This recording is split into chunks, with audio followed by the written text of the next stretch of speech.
ਮੈਂ ਪ੍ਰੋਗਰਾਮ ਦੀ ਸ਼ੁਰੂਆਤ 'ਚ ਗੱਲ ਕਰ ਰਿਹਾ ਸੀ ਕਿ ਨਾ ਕਿੰਨੇ ਹਫ਼ਤੇ ਤੋਂ ਅਸੀਂ ਇਹ ਗੱਲ ਕਰਦੇ ਸੀ ਕਿ COVID-19 ਤੋਂ ਇਲਾਵਾ ਕੋਈ ਹੋਰ ਖਬਰ ਵੀ ਹੋਵੇ, ਪਰ ਅੱਜ ਇੱਕ ਅਜਿਹੀ ਖਬਰ ਆਈ ਜਿਹੜੀ ਕਿ ਜਦੋਂ ਉਹਨੂੰ ਪੜ੍ਹਿਆ ਐਕਚੁਅਲੀ ਵੀਕਐਂਡ 'ਤੇ ਇਹ ਡਿਵੈਲਪਮੈਂਟ ਹੋ ਗਈ ਸੀ, ਉਹ ਲੱਗਿਆ ਕਿ ਇਹੋ ਜਿਹੀ ਖਬਰ ਤਾਂ ਨਾ ਹੀ ਹੋਵੇ, ਨਾ ਹੀ ਸਾਂਝੀ ਕਰਨੀਆਂ ਪੈਣ ਇਹੋ ਜਿਹੀਆਂ ਨਿਊਜ਼ ਸਟੋਰੀਜ਼।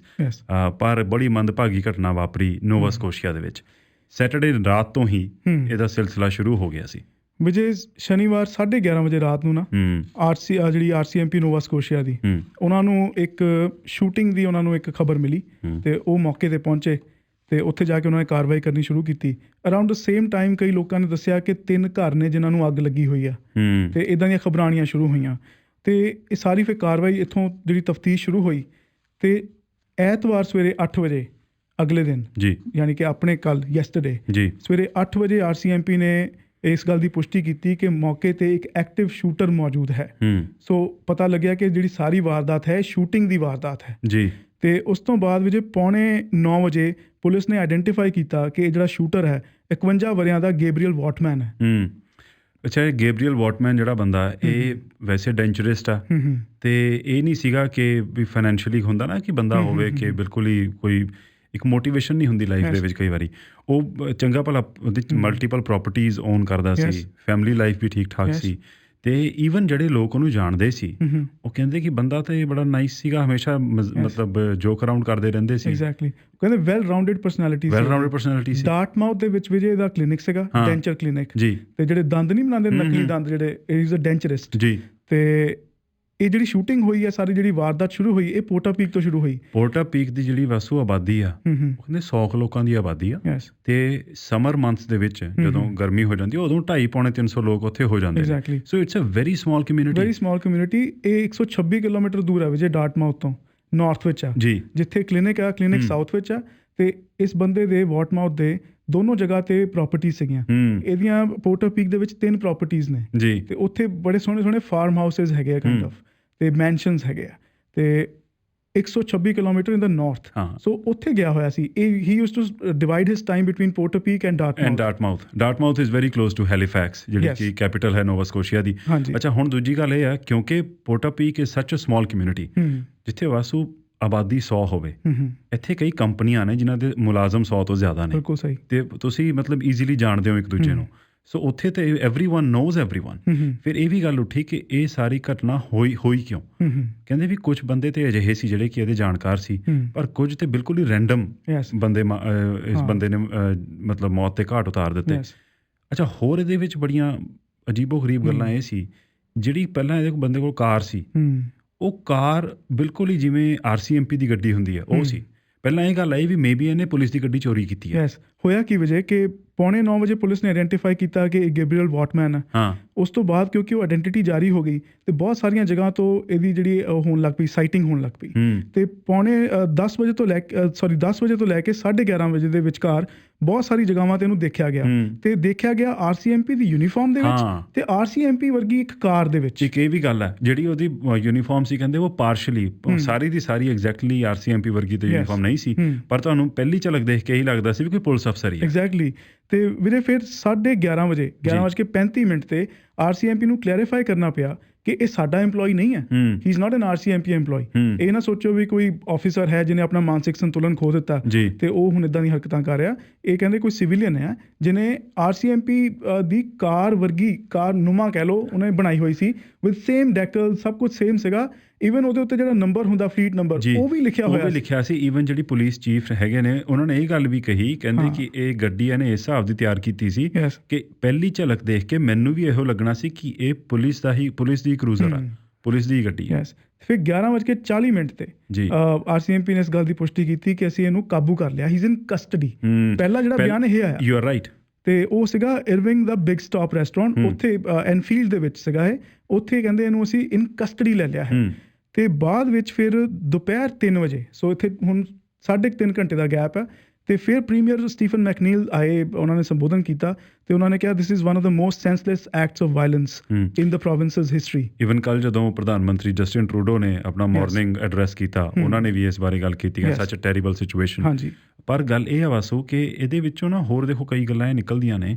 ਜਿਹੜੇ ਵਿਅਕਤੀ ਬੰਦੇ ਨਾਲ ਸਕੂਲ ਜਾਂਦੇ ਸੀ, ਜਿਹੜੇ ਇਹਦੇ ਨਾਲ ਹਾਈ ਸਕੂਲ ਵਗੈਰਾ 'ਚ ਪੜ੍ਹੇ ਸੀ, ਉਹ ਕਹਿੰਦੇ ਬੰਦਾ ਵਧੀਆ ਸੀ ਇਹ, ਪਰ ਇੱਕ ਗੱਲ ਹੋਰ ਨਿਕਲ ਕੇ ਆਈ, ਦੇਖੋ ਇਹਦੇ ਵਿੱਚੋਂ ਨਾ ਹਿਊਮਨ ਪਰਸਨੈਲਿਟੀ ਦੀ ਕੰਪਲੈਕਸਿਟੀ ਝਲਕਦੀ ਆ ਕਿ ਕਿੰਨੇ ਅਸੀਂ ਪੇਚੀਦਾ ਕਿਸਮ ਦੇ ਪ੍ਰਾਣੀ ਹੈਗੇ ਆ। ਕਹਿੰਦੇ ਜਿਹੜੀ ਹਾਈ ਸਕੂਲ ਦੀ ਈਅਰ ਬੁੱਕ ਸੀ, ਈਅਰ ਬੁੱਕ ਦੇ ਵਿੱਚ ਬੰਦਾ ਲਿਖਦਾ ਨਾ ਕਿ ਤੁਸੀਂ ਅੱਗੇ ਜਾ ਕੇ ਜ਼ਿੰਦਗੀ 'ਚ ਕੀ ਕਰਨਾ ਚਾਹੁੰਦੇ ਹੋ। ਇਹ ਵੈਸੇ ਤੇ ਹੁਣੇ ਪੇਸ਼ੇ ਵਜੋਂ ਡੈਂਚਰਿਸਟ ਸੀ। ਕਹਿੰਦੇ ਇਹਨੇ ਉਦੋਂ ਹਾਈ ਸਕੂਲ ਦੀ ਈਅਰ ਬੁੱਕ 'ਚ ਲਿਖਿਆ ਸੀ ਕਿ ਮੈਂ RCMP ਦਾ ਅਫਸਰ ਬਣਨਾ ਚਾਹੁੰਦਾ।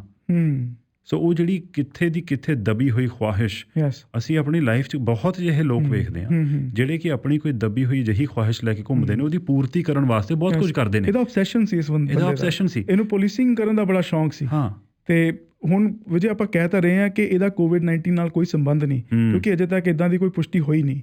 ਪਰ ਇਹ ਕੋਈ ਵੱਡੀ ਗੱਲ ਨਹੀਂ ਹੋਏਗੀ ਜੇ ਬਾਅਦ ਵਿੱਚ ਪਤਾ ਲੱਗੇ ਕਿ ਇਹਦਾ ਲਿੰਕ ਵੀ COVID-19 ਦੇ ਨਾਲ ਹੈ, ਕਿਉਂਕਿ ਇਸ ਬੰਦੇ ਨੂੰ ਪੁਲਿਸਿੰਗ ਦਾ ਸ਼ੌਂਕ ਸੀ। ਤੇ ਇਹ ਬਹੁਤ ਸਾਰੇ ਲੋਕਾਂ ਨੂੰ ਦੇਖਿਆ ਹੋਣਾ ਜਿਹੜੇ ਕਿ ਉਲੰਘਣਾ ਕਰ ਰਹੇ ਨੇ, ਜਿਹੜੇ ਆਰਡਰਸ ਹੈਗੇ ਆ COVID-19 ਦਾ, ਜਿਹੜੀਆਂ ਰਿਸਟ੍ਰਿਕਸ਼ਨਸ ਲੱਗੀਆਂ ਨੇ।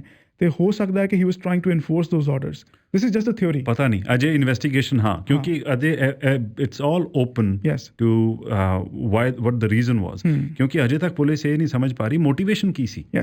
ਵਾਟ ਵਾਜ਼ ਦ ਰੀਜ਼ਨ ਕਿ ਇਹ ਬੰਦਾ ਨਿਕਲ ਕੇ ਇਸ ਤਰ੍ਹਾਂ ਦਾ ਕੰਮ ਕਰਨ ਲੱਗ ਪਿਆ ਕਿ ਹੁਣ ਇਹ ਕੈਨੇਡਾ ਦੇ ਇਤਿਹਾਸ ਵਿੱਚ ਇਹ ਸਭ ਤੋਂ ਭੈੜੀ ਮਾਸ ਮਰਡਰ ਦੀ ਘਟਨਾ ਬਣ ਗਈ ਹੈ। ਇਸ ਤੋਂ ਪਹਿਲਾਂ 1999 'ਚ ਮੌਂਟਰੀਆਲ ਦੇ ਵਿੱਚ ਜਿਹੜਾ ਸੀ ਇਕੋਲ ਪੋਲੀਟੈਕਨਿਕ, ਉੱਧਰ 15 ਜਾਣੇ ਮਾਰੇ ਗਏ ਸੀ। 15ਵਾਂ ਉਹ ਸ਼ੂਟਰ ਖੁਦ ਸੀ, ਜਿਹੜਾ ਕਿ ਜਿਸਨੇ ਆਪਣੇ ਆਪ ਨੂੰ ਮਾਰ ਲਿਆ ਸੀ। ਹੁਣ ਇਹਦੇ ਵਿੱਚ ਵੀ ਹੁਣ ਇਹ ਖਬਰ ਆ ਰਹੀ ਹੈ ਕਿ ਘੱਟੋ ਘੱਟ 18 ਵਿਅਕਤੀ ਮਾਰੇ ਗਏ ਨੇ, ਜਿਨ੍ਹਾਂ ਦੇ ਵਿੱਚੋਂ ਇੱਕ ਇਹ ਖੁਦ ਸ਼ੂਟਰ ਸੀ।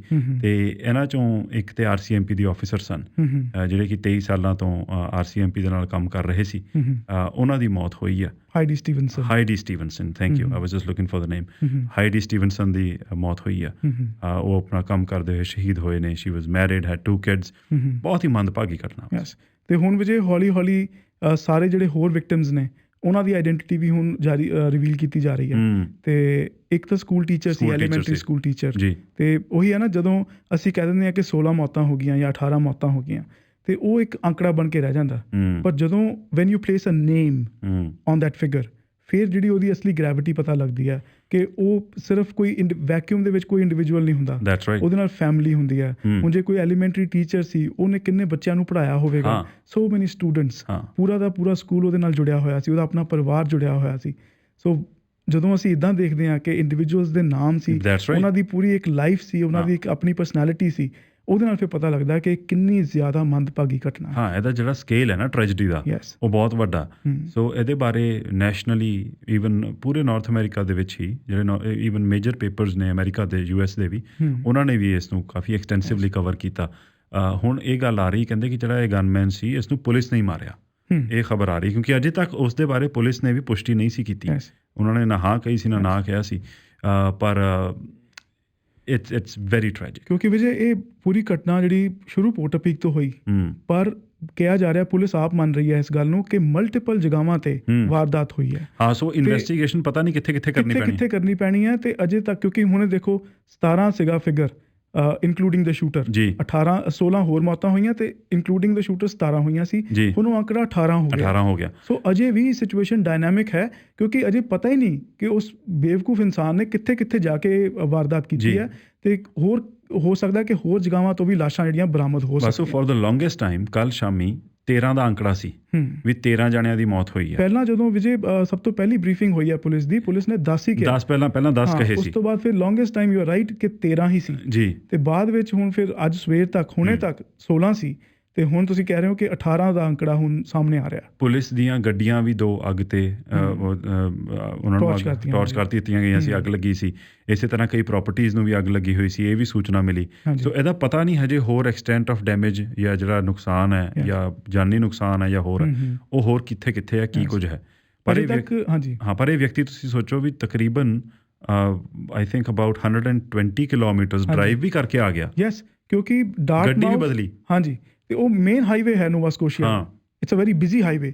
ਤੇ ਉੱਥੇ ਤੁਸੀਂ ਦੇਖੋ ਪੁਲਿਸ ਦੀ ਗੱਡੀ ਨੂੰ ਚੇਜ਼ ਕਰਦੀ ਹੋਈ, ਤੇ ਬਾਅਦ ਵਿੱਚ ਉਹਨੇ ਸਿਲਵਰ ਇੱਕ ਸੈਡਾਨ ਦੇ ਵਿੱਚ ਆ ਗਿਆ ਸੀ, ਸਿਲਵਰ SUV ਸੀ, ਸ਼ੈਵਰਲੇ ਦੀ ਛੋਟੀ SUV ਸੀ, ਤੇ ਉਹਦੇ ਵਿੱਚ ਆ ਗਿਆ ਤੇ ਮੇਨ ਹਾਈਵੇ ਤੇ ਚੇਜ਼ ਹੋਈ ਹੈ। ਤੇ ਜਿਹੜਾ ਡਾਰਟਮਾਊਥ ਤੋਂ ਪੋਰਟੋ ਪੀਕ ਦਾ ਹੀ ਡਿਸਟੈਂਸ ਹੈ ਉਹ 126 ਕਿਲੋਮੀਟਰ ਆ। ਤੇ ਉਦੋਂ ਅੱਗੇ ਹੈਲੀਫੈਕਸ ਵੀ ਬਹੁਤਾ ਦੂਰ ਨਹੀਂ ਰਹਿ ਜਾਂਦਾ, 4-5 ਕਿਲੋਮੀਟਰ ਤੇ ਅੱਗੇ ਹੈਲੀਫੈਕਸ ਲੱਗ ਜਾਂਦਾ, ਜਿਹੜੀ ਕੈਪੀਟਲ ਸਿਟੀ ਆ ਨੋਵਾ ਸਕੋਸ਼ੀਆ ਦੀ। ਸੋ ਸੱਚ ਅ ਸੈਂਸਲੈਸ ਟ੍ਰੈਜਡੀ, ਜਿਹੜੀ ਕਿ ਜਿਸ ਵਾਸਤੇ ਹੁਣ ਮੈਨੂੰ ਲੱਗਦਾ ਇਹ 'ਚੋਂ ਹੋਰ ਬਹੁਤ ਸਾਰੀਆਂ ਡਿਟੇਲਸ ਆਉਣਗੀਆਂ। ਅਤੇ ਮੇਰੇ ਖਿਆਲ ਸਭ ਤੋਂ ਜ਼ਿਆਦਾ ਦਰਦਨਾਕ ਡਿਟੇਲਸ ਉਹ ਹੋਣਗੀਆਂ ਵਾਸੂ, ਜਦੋਂ ਜਿਹੜੇ ਵਿਕਟਮਸ ਨੇ ਉਹਨਾਂ ਦੀ ਆਈਡੈਂਟੀਟੀ ਰਿਵੀਲ ਹੋਈ, ਉਹਨਾਂ ਦੀ ਜ਼ਿੰਦਗੀ, ਉਹਨਾਂ ਦੀ ਲਾਈਫ ਸਟੋਰੀ, ਫੈਮਿਲੀ ਮੈਂਬਰਸ ਦੀ ਸਥਿਤੀ, ਉਹ ਸਾਰੀ ਰਿਵੀਲ ਹੋਈ। ਉਹ ਟ੍ਰੈਜਡੀ ਉੱਥੋਂ ਉਹਦਾ ਅਸਲ ਸਕੇਲ ਪਤਾ ਲੱਗਣਾ। ਨਹੀਂ ਤਾਂ ਇਹ ਨੰਬਰ ਉਹ ਬਿਲਕੁਲ ਗੱਲ ਹੈਗੀ ਆ ਕਿ ਨਹੀਂ ਤਾਂ ਇਹ ਲੱਗਦਾ ਕਿ ਅੰਕੜੇ ਹੀ ਨੇ 18 ਜਾਣੇ ਮਰੇ ਨੇ। ਵਾਸੂ ਜੀ, ਤੇਲ ਦੀਆਂ ਕੀਮਤਾਂ ਐਕਚੁਅਲੀ ਆਇਲ ਬੈਰਲ ਦੀ ਕੀਮਤ ਕਾਫੀ ਡਿੱਗ ਗਈ ਹੈ। 1983 ਤੋਂ ਬਾਅਦ ਕਹਿੰਦੇ ਸਭ ਤੋਂ ਤਗੜਾ ਤੇ ਸਭ ਤੋਂ ਵੱਡਾ ਡਰੋਪ ਆਇਆ। ਅਤੇ ਕਿਉਂਕਿ ਜਿਹੜੇ ਆਇਲ ਸਟੋਰੇਜ ਫੈਸਿਲਿਟੀਜ਼ ਨੇ ਉੱਥੇ ਤੇਲ ਦਾ ਪੂਰਾ ਅੰਬਾਰ ਲੱਗ ਗਿਆ, ਪੂਰੇ ਭੰਡਾਰ ਭਰ ਗਏ ਨੇ। ਇਹਦੇ ਬਾਰੇ ਸਾਨੂੰ ਵੈਸੇ ਪਹਿਲਾਂ ਵੀ ਪਤਾ ਸੀ, ਪਰ ਹੁਣ ਜਿਹੜੀ ਸਥਿਤੀ ਬਣੀ ਆ ਉਹਦੇ ਵਿੱਚ ਕੀ ਹੋ ਰਿਹਾ? ਜਿਹੜਾ US ਦਾ ਹੱਬ ਹੈਗਾ ਕੁਸ਼ਿੰਗ, ਓਕਲਾਹੋਮਾ ਦੇ ਵਿੱਚ, ਉੱਥੇ 55 ਮਿਲੀਅਨ ਬੈਰਲਸ ਆਫ ਆਇਲ ਉਹਨਾਂ ਨੇ ਸਟਾਕ ਕਰਕੇ ਰੱਖੇ ਹੋਏ ਆ। ਇਹ ਮਾਰਚ ਤੋਂ ਬਾਅਦ ਹੀ ਮਤਲਬ ਵੱਧ ਗਏ। ਹਾਂ, ਤੇ ਕਹਿੰਦੇ ਹੁਣ ਉਹਨਾਂ ਦੇ ਕੋਲ ਜ਼ਮੀਨ ਦੇ ਉੱਤੇ ਥਾਂ ਨਹੀਂ ਬਚੀ, ਤੇ ਹੁਣ ਕਹਿੰਦੇ ਓਸ਼ਨ ਦੇ ਵਿੱਚ, ਸੀ ਦੇ ਵਿੱਚ ਹੁਣ ਬਹੁਤ ਸਾਰੇ ਵੱਡੇ ਵੱਡੇ ਟੈਂਕਰਸ ਲਿਆ ਕੇ ਉਹਨਾਂ ਦੇ ਵਿੱਚ ਆਇਲ ਸਟੋਰ ਕਰਕੇ ਰੱਖਿਆ ਜਾ ਰਿਹਾ। ਤੇ ਕਹਿੰਦੇ ਜਿਹੜੇ ਵੱਡੇ ਟੈਂਕਰਸ ਹੈਗੇ ਆ ਉਹਨਾਂ ਦਾ ਕਿਰਾਇਆ ਵੱਧ ਗਿਆ। ਉਹਨਾਂ ਦਾ ਪਰ ਡੇ ਕਿਰਾਇਆ ਜਿਹੜਾ $1 ਲੱਖ ਦੇ ਨੇੜੇ ਤੇੜੇ ਆ, ਜਿਹੜਾ ਕਿ 3 ਗੁਣਾ ਵੱਧ ਕੇ $1 ਲੱਖ ਹੋਇਆ। ਪਹਿਲਾਂ ਇਹ $30-35 ਹਜ਼ਾਰ ਹੁੰਦਾ ਸੀ। $1 ਲੱਖ ਪਰ ਡੇ। ਤੇ ਫਿਰ ਜਦੋਂ ਆਪਾਂ ਕਹਿੰਦੇ ਆ ਕਿ ਹੁਣ Canadian oil for example negative ਦੇ ਵਿੱਚ ਟ੍ਰੇਡ ਕਰ ਰਿਹਾ, ਉਹਦਾ ਭਾਵ ਇਹ ਹੈ ਕਿ ਕੰਪਨੀਆਂ ਨੂੰ ਆਪਣੇ ਪੱਲਿਓਂ ਪੈਸੇ ਖਰਚਣੇ ਪੈ ਰਹੇ ਨੇ ਕਿ ਸਾਡਾ ਆਇਲ ਜਿਹੜਾ ਹੈਗਾ ਸੰਭਾਲ ਲਓ ਤੇ ਅਸੀਂ ਤੁਹਾਨੂੰ ਪੈਸੇ ਵੀ ਦੇਵਾਂਗੇ। ਸੋਚੋ ਤੁਸੀਂ, ਤੁਹਾਡੀ ਜਿਹੜੀ ਗੈਸ ਟੈਂਕ ਵੀ ਫਿਲ ਕਰਾਂਗੇ ਤੇ ਤੁਹਾਨੂੰ ਪੈਸੇ ਵੀ ਦੇਵਾਂਗੇ। ਇਹ ਜਿਹੜਾ ਹੁਣ ਕੈਨੇਡੀਅਨ ਆਇਲ ਹੈ, ਕੱਲ ਜੇਸਨ ਕੈਨੀ ਨੇ ਰਾਤੀ ਟਵੀਟ ਕੀਤਾ, ਕਹਿੰਦੇ ਵੀ ਜਿਹੜਾ ਵੈਸਟਰਨ ਕੈਨੇਡੀਅਨ ਸਿਲੈਕਟ ਹੈ ਨੈਗੇਟਿਵ ਦੇ ਵਿੱਚ ਟ੍ਰੇਡ ਕਰ ਰਿਹਾ। ਤੇ ਪਹਿਲਾਂ ਲੱਗਿਆ ਵੀ ਇਸ ਤਰ੍ਹਾਂ ਇਹ ਕਿਵੇਂ ਹੋ ਸਕਦਾ ਵੀ ਵੈਸਟਰਨ ਕੈਨੇਡੀਅਨ ਸਿਲੈਕਟ ਨੈਗੇਟਿਵ 'ਚ ਕਿਵੇਂ ਚਲਾ ਗਿਆ। ਅੱਜ ਸਵੇਰੇ ਅਸੀਂ ਇਕੱਠੇ ਚੈੱਕ ਕਰ ਰਹੇ ਸੀ, ਉਦੋਂ ਖੈਰ ਉਹ ਉਨੇ ਦਾ ਹੀ ਵਿਕ ਰਿਹਾ ਜਿੰਨੇ ਦਾ ਹੁਣ ਅਮਰੀਕਨ ਕਰੂਡ ਆਇਲ ਸੀ। ਅਮਰੀਕਨ ਕਰੂਡ ਦੀ ਕੀਮਤ ਇਸ ਵੇਲੇ ਵਾਸੋਂ $11 ਦੀ ਰਹਿ ਗਈ ਆ। 40% ਦੀ ਗਿਰਾਵਟ ਆਈ ਆ ਕੱਲ੍ਹ ਦੇ ਮੁਕਾਬਲੇ ਇਹਦੇ 'ਚ। ਅਤੇ ਜਦੋਂ ਇਹ ਪੁੱਛਿਆ ਗਿਆ ਨਾ ਕੁਝ ਐਨਾਲਿਸਟਸ ਨੂੰ ਕਿ ਇੱਦਾਂ ਹੋ ਸਕਦਾ ਕਿ ਨੈਗੇਟਿਵ ਦੇ ਵਿੱਚ ਤੇਲ ਕਿਉਂ ਵਿਕ ਰਿਹਾ, ਉਹ ਕਹਿੰਦੇ ਬਿਲਕੁਲ ਹੋ ਸਕਦਾ। ਜਦੋਂ ਰੱਖਣ ਵਾਸਤੇ ਥਾਂ ਨਹੀਂ ਤਾਂ ਫਿਰ ਉਹ ਕਹਿਣਗੇ ਭਾਈ ਇਹਨੂੰ ਕੋਈ ਤੇ ਲੈ ਜਾਓ। ਸੋ ਜਿਵੇਂ ਬੰਦਾ ਹੁੰਦਾ ਨਾ ਕਿ ਫਿਰ ਜਿਹੜਾ ਸਮਾਨ ਪਹਿਲਾਂ ਵਿਕਦਾ ਸੀ, ਫਿਰ ਉਹਨੂੰ ਖਾਲੀ ਕਰਨ ਵਾਸਤੇ ਉਹਨੂੰ ਚੁਕਾਉਣ ਦੇ ਪੈਸੇ ਦੇਣੇ ਪੈਂਦੇ ਨੇ, ਕਿਉਂਕਿ ਸਟੋਰੇਜ ਨਹੀਂ ਹੈਗੀ। ਸੋ ਇਹ ਸਥਿਤੀ ਇਹੋ ਜਿਹੀ ਬਣ ਗਈ ਆ। ਅਤੇ ਜਿਹੜੀ ਡਿਮਾਂਡ ਸੀ ਆਇਲ ਦੀ, ਉਹ COVID-19 ਕਰਕੇ ਉਹਦੇ 'ਚ 35% ਦੀ ਗਿਰਾਵਟ ਆਈ ਆ। OPEC ਪਲੱਸ ਨੇਸ਼ਨਸ ਨੇ 9.7% ਕੱਟ ਕੀਤਾ। 9.7% ਕੱਟ ਕੀਤਾ। ਇੱਕ ਐਨਾਲਿਸਟ ਨੇ ਬਹੁਤ ਵਧੀਆ ਐਗਜ਼ਾਮਪਲ ਦਿੱਤਾ। ਉਹ ਕਹਿੰਦੇ ਉਹੀ ਗੱਲ ਆ ਵੀ ਤੁਹਾਡੇ ਵਾਸ਼ਰੂਮ ਦੇ ਵਿੱਚ ਟੱਬ ਹੈ, ਉਹ ਓਵਰਫਲੋ ਕਰ ਰਿਹਾ ਤੇ ਟੂਟੀ ਚੱਲਦੀ ਪਈ ਆ। ਤੁਸੀਂ ਟੂਟੀ ਨੂੰ ਪੂਰੀ ਤਰ੍ਹਾਂ ਬੰਦ ਕਰਨ ਦੀ ਥਾਂ ਥੋੜਾ ਜਿਹਾ ਉਹਦਾ ਪ੍ਰੈਸ਼ਰ ਘਟਾਤਾ, ਪਰ ਪਾਣੀ ਤੇ ਫਿਰ ਵੀ ਆ ਰਿਹਾ, ਟੱਬ ਓਵਰਫਲੋ ਹੋਏਗਾ ਹੀ ਹੋਏਗਾ। ਸੋ ਇਹ ਸਿਚੁਏਸ਼ਨ ਬਣੀ ਆ ਆਇਲ ਦੇ ਵਿੱਚ।